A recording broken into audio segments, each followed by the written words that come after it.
दरअसल एक परिवार में शादी के बाद एक दुल्हन पहली बार जब अपने मायके जाती है तो अपने मायके में जाने के बाद किसी से भी मुलाकात नहीं करती है और सबसे पहले पहुंच जाती है लगभग 500 मीटर दूर उसके प्रेमी का घर होता है और प्रेमी के घर जाती है, उससे मुलाकात करती है, उसे अपनी बाहों में भर लेती है और बाहों में भरने के बाद प्रेमी भी रो रहा था और प्रेमी उसकी प्रेमिका भी रो रही थी जब उसकी 15 दिन पहले शादी ही हुई थी। इसके बाद उसने बहुत सारे पैसे अपने प्रेमिका की गोद में डाल दिए, उसके झोले में डाल दिए और उससे कहा कि ये सारे के सारे पैसे उसको मुँह दिखाई में मिले थे और ये पैसे रहे और उसके बाद जो आगे की प्लानिंग है ये तुम सब कर सकते हो। यानी कि वो अपने ही पति का कत्ल करवाना चाहती थी अपनी प्रेमी के माध्यम से और उसने प्रेमी को लाकर खूब सारे पैसे दिए। उसके बाद वो अपने निकल जाते हैं।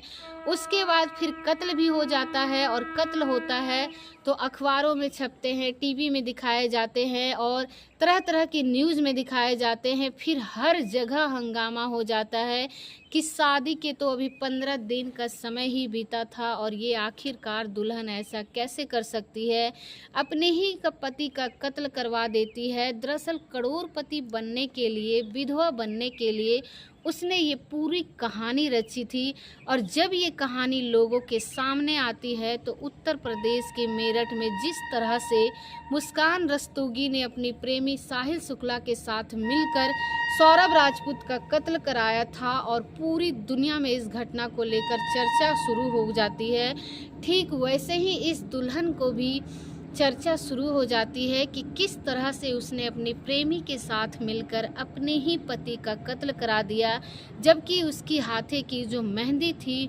मेहंदी का जो रंग था अभी फीका भी नहीं हुआ था। तो सबसे पहले आप सभी को मेरे तरफ से नमस्कार और आप सभी का मेरे यूट्यूब चैनल में बहुत बहुत स्वागत है।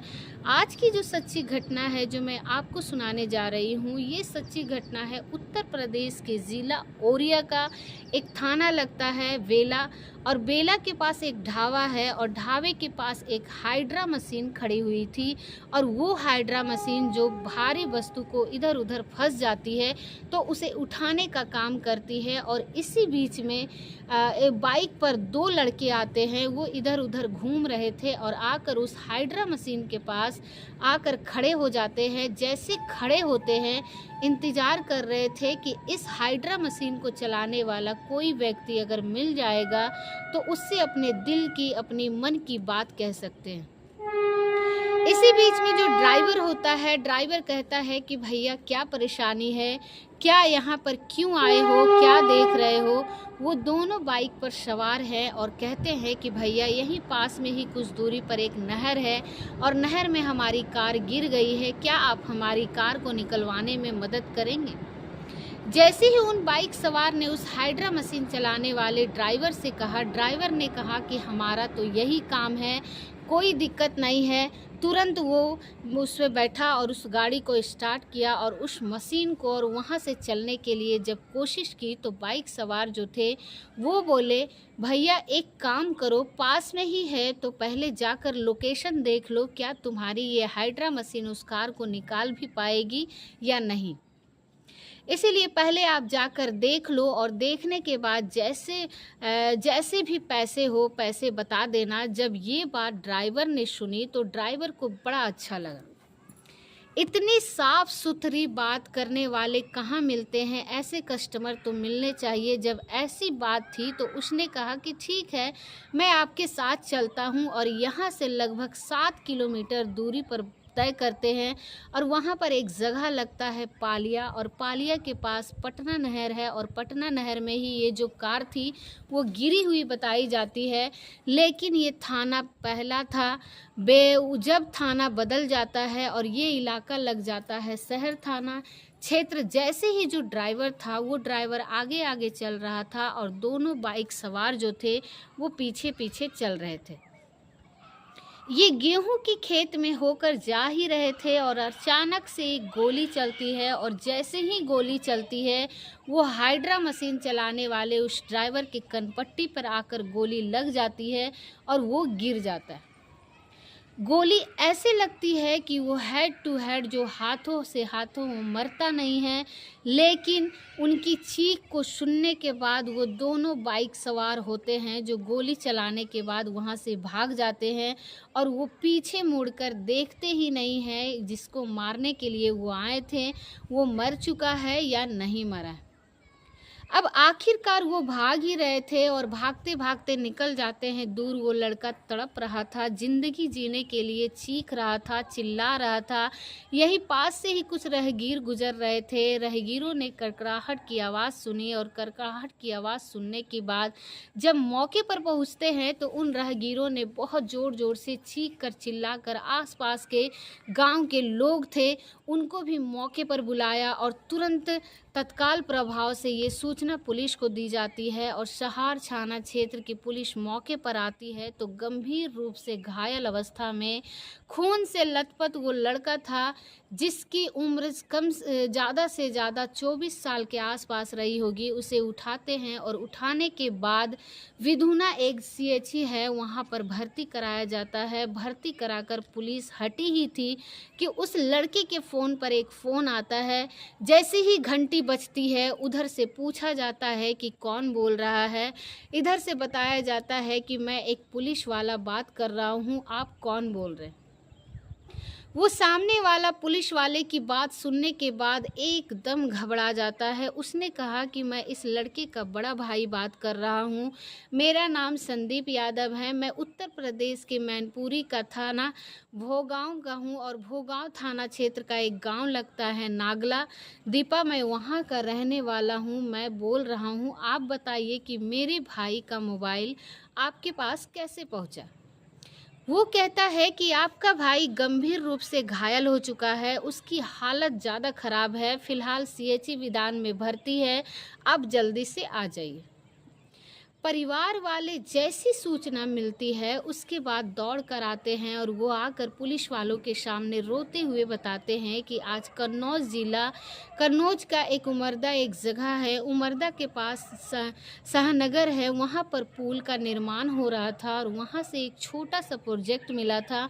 19 मार्च 2025 को ये वहाँ का प्रोजेक्ट को करने के लिए गया था और जैसे ही मैंने दोपहर लगभग 1:30 बजे के आसपास इससे बातचीत की तो उसने कहा कि मैं ढाबे पर रुका हूँ कुछ खाना वाना खाने के लिए, लेकिन यहाँ पर 2 बाइक पर लड़के आए हैं, वो कह रहे हैं कि उनकी कार खाई में गिर गई है। जैसे ही कार खाई से निकाल कर मैं निकलूँगा उसके बाद सीधा घर आ जाऊँगा। अब ये वाली बात तो आती है सामने। उसका भाई कहता है कोई दिक्कत नहीं, काम मिला है तो तुम अपना काम करो। लेकिन जैसे ही थोड़ी देर बाद ये सूचना मिलती है तो घर वाले के होश वाकदा हो जाते हैं। उसके बाद मौके पर पहुंचते हैं। जैसे ही घर वाले मौके पर आते हैं तो सीएचसी विधुना वाले कहते हैं कि हालत बहुत ज़्यादा ख़राब है, इसको हायर मेडिकल सेंटर रेफ़र किया जाता है, चांस बहुत कम है। यहाँ से सीधा सफाई लेके जाते हैं और सफाई वाले कहते हैं कि हालत ख़राब है, यहाँ से ग्वालियर लेके जाते हैं। ग्वालियर वाले भी कहते हैं कि हालत ज़्यादा ख़राब है, उसको आगे रेफ़र कर दिया जाता है, आगरा फिर रेफ़र किया जाता है, ग्वालियर से आगरा। आगरा में भी डॉक्टर लोग कहते हैं कि हालत ज़्यादा अच्छी नहीं है, इसे आप और आगे लेके जाइए। और आगे ले जाने के बाद चीचू मेडिकल स्टोर मेडिकल कॉलेज होता है, मेडिकल कॉलेज में उसको भर्ती करा दिया जाता है और एक तरफ इलाज चल रहा था, दूसरा तरफ पुलिस मामले की जांच पड़ताल में जुट जाती है। आखिरकार 1-2 दिन का समय बीत जाता है और लगभग 3 दिन उसने अपनी ज़िंदगी की जंग लड़ी और तीसरे दिन वो हार जाता है और 21 मार्च 2025 को उस लड़के की मौत हो जाती है। नाम उसका दिलीप होता है। अब जब दिलीप की मौत होती है तो उसके बाद फिर घर वाले भी परेशान हो जाते हैं, सबका रो रो के बुरा हाल हो जाता है। पोस्टमार्टम रिपोर्ट से पता चलता है कि किसी ने बहुत नज़दीक से सटाकर गोली मारी थी और इसकी वजह से इसकी मौत हुई है। पहले शुरुआत में तरह तरह के अंदाजे लगाए जा रहे थे कि चोट लगी है, एक्सीडेंट हुआ है, कुछ ना कुछ बात हुई है, लेकिन यहाँ पर गोली मारी थी क्यों मारी थी, किसने मारी थी, कई तरह के सवाल थे। अब इन सवालों का जवाब ढूंढने के लिए पुलिस लग जाती है। 7 किलोमीटर के दायरे में जितने भी सीसीटीवी कैमरे थे, उन सीसीटीवी कैमरों को बड़ी बारीकी से खंगाला जाता है। तब पता चलता है कि बाइक पर सवार होकर जो लड़के आए थे, उन लड़कों में से एक लड़का होता है जिसका नाम रामजी नगर उर्फ चौधरी होता है, जिस पर लगभग 10 से ज़्यादा मुकदमे होते हैं और वो हिस्ट्री सीटर होता है। और अभी भी वो जेल से छूट कर आया था और जेल से छूट कर आने के बाद रहने वाला था अल छटलदर का रहने वाला होता है रामजी नगर। आखिरकार पुलिस ने जब उसे गिरफ्तार किया, उसे हिरासत में लिया और हिरासत में लेने के बाद उससे पूछा गया कि तुम बाइक पर क्या करने आए थे, तो तुम उसे अपने साथ क्यों लेके गए थे, तुम्हारी उससे क्या दुश्मनी थी। तब पुलिस ने उससे सख्ती से पूछताछ करने की कोशिश की।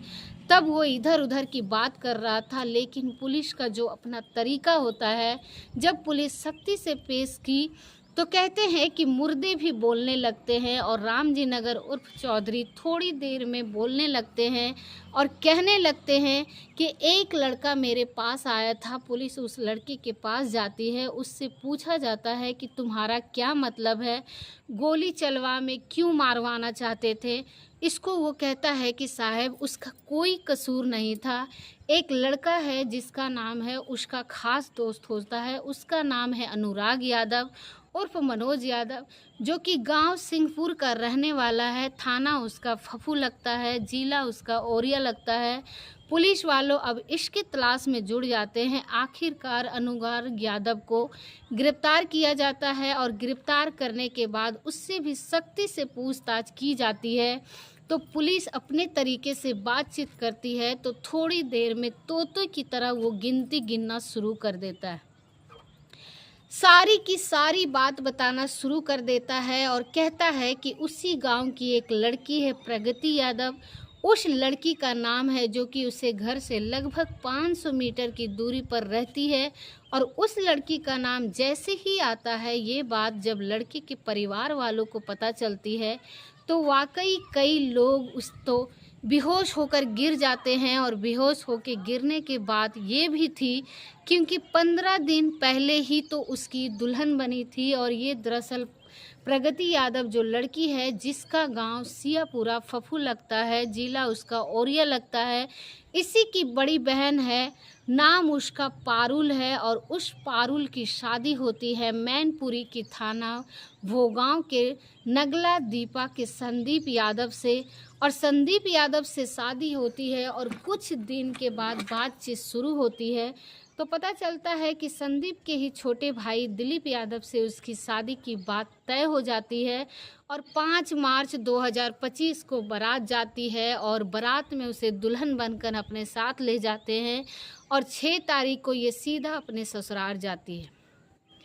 ससुराल जाने के बाद जो भी रीति रिवाज होते हैं वो अपने काम होते हैं। दुल्हन की जब मुंह दिखाई होती है तो गीत गाए जाते हैं, खुशियों के गीत गाए जाते हैं।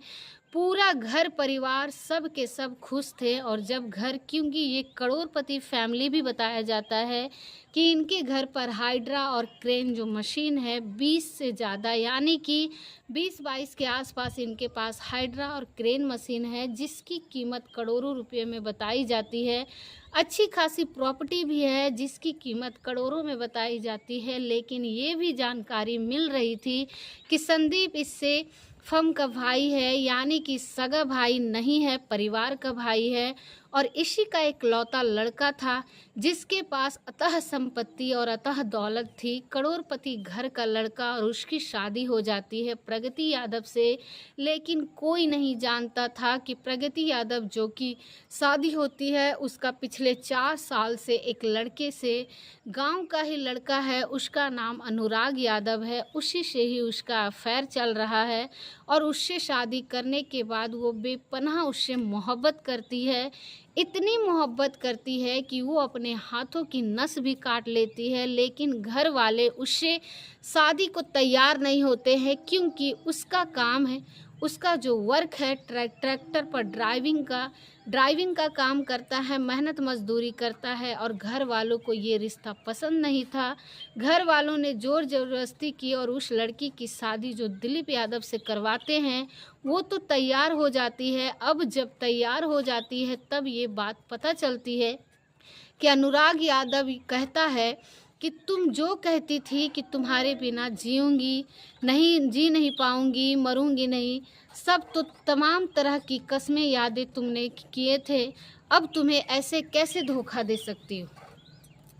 वो कहती है कि परेशान होने की ज़रूरत नहीं है, एक प्लान है, वो बेहतरीन प्लान है, जिससे तुम्हारी भी ज़िंदगी बदल जाएगी और अपनी भी ज़िंदगी बदल जाएगी।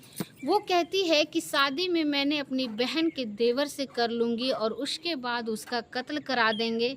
मैं विधवा हो जाऊँगी और घर वालों को कोई लड़का मिलेगा ही नहीं। मिलेगा नहीं तो वो आसानी से तैयार नहीं होंगे और वो तैयार हो गया जाएगा तो मैं भी तैयार नहीं होंगी। मेरे पास एक ही ऑप्शन बचेगा, मेरा अपने प्रेमी में उससे शादी कर लूँ।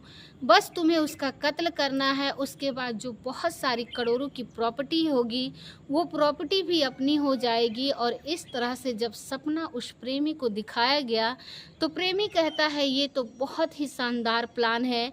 आखिरकार शादी तय होती है और सब कुछ हो जाता है, बारात जाती है और लड़की वहाँ पहुँच जाती है। मुँह दिखाई में अच्छे खासे पैसे मिलते हैं, ज्वेलरी मिलती है, सब कुछ मिलता है और 10 मार्च 2025 को ये शादी बात पहली बार अपने मायके आई थी।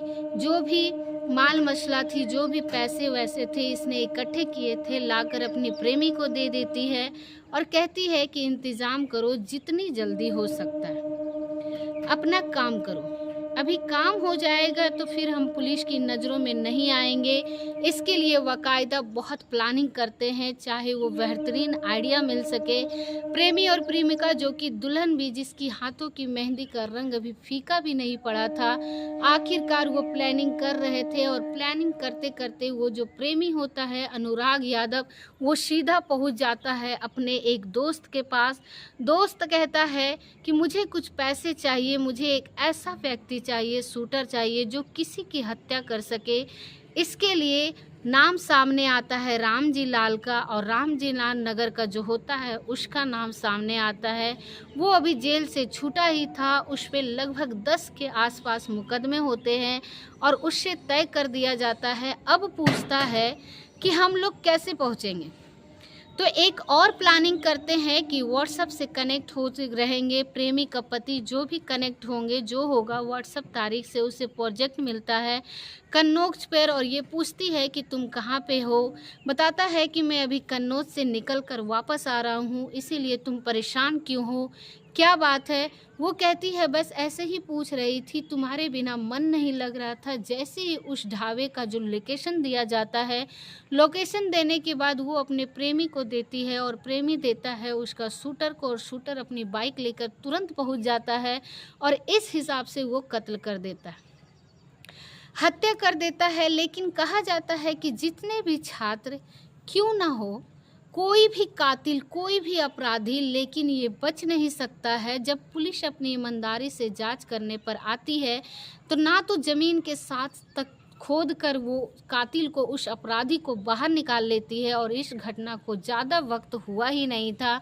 अभी उस लड़की की जो मौत होती है वो 21 मार्च 2025 को होती है और पुलिस ने 24 मार्च 2025 को इस घटनाक्रम का खुलासा कर देती है। जैसे घटनाक्रम का खुलासा होती है, ये कहानी भी सोशल मीडिया पर बहुत तेज़ी के साथ वायरल होने लगती है। ठीक वैसे ही जैसे कि उत्तर प्रदेश के मेरठ में मुस्कान रस्तोगी ने अपने पति सौरभ राजपूत की हत्या की थी।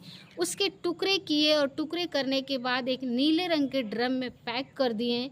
उस पर बहुत सारे मीम बन गए, बहुत सारे लोग तरह तरह की बातें भी कर रहे हैं। अब वो घटना के साथ साथ इस घटना को भी जोड़ दिया गया। इस लड़की का नाम प्रगति यादव होता है और प्रगति ने जिस तरह से अपने पति की हत्या कराई थी, वो वाक़ई अपने आप में बहुत भयानक है। लोग क्या करें? लोग सोचने पर मजबूर है कि किससे शादी करें और ये पता नहीं वो घर आके क्या तांडव मचाएगी। इसीलिए शादी ही नहीं करनी है तो इस तरह से हत्या करने की ज़रूरत क्या थी? अपने परिवार वालों को समझाने की कोशिश करें। उस बेचारे का क्या दोष था जिसने कुछ दुनिया देखी ही नहीं थी। दोस्तों, इस पूरे घटनाक्रम को सुनाने का उद्देश्य किसी को परेशान करना नहीं, किसी का दिल दुखाना नहीं, बल्कि आपको जागरूक करना है, आपको सचेत करना है। और पुलिस का कहना है कि इस मामले में कम से कम समय पर चार्जशीट लगाई जाए और जो भी अपराधी होंगे इस घटना में, जितने भी लोग शामिल हैं, सबको डिटेन किया जाए, सबको गिरफ्तार किया जाए, जेल भेज दिया जाए और आरोपियों को कम से कम समय में सज़ा दिलाने की कोशिश की जाए, ताकि लड़कियों को खासकर उनके दिमाग में खुरापाती वाले जिससे कहानियाँ पल रहे हैं उसको सज़ा मिल सके, उनको पता चल सके कि बुरे काम का बुरा नतीजा ही होता है। और उम्मीद करते हैं कि आपको ये वीडियो बहुत ही ज़्यादा पसंद आया होगा। और अगर आपको ये वीडियो अच्छी लगी तो एक लाइक करके हमारे चैनल को ज़रूर सब्सक्राइब करें। मिलते हैं ऐसे ही किसी नए वीडियो के साथ, तब तक के लिए आप सभी लोगों का बहुत बहुत धन्यवाद।